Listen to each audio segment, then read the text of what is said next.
Oi, gente. Resolvi cortar o meu cabelo sozinha. Fazer um corte butterfly. Então, comecei a divisão, né? Dividi em duas partes. Essa parte da frente, eu amarrei com a liguinha. Peguei uma liguinha, olha só.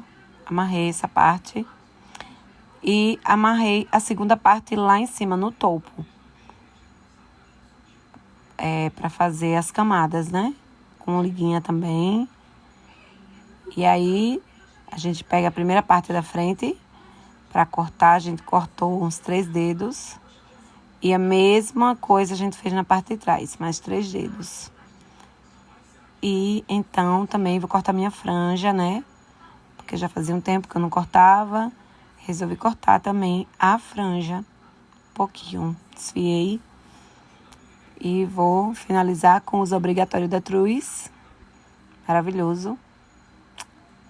E aí, o resultado do meu cabelo.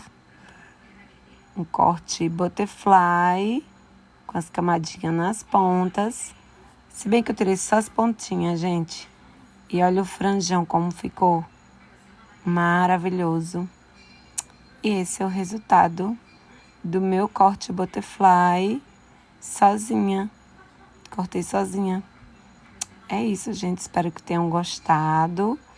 E aí, finalizei o cabelo.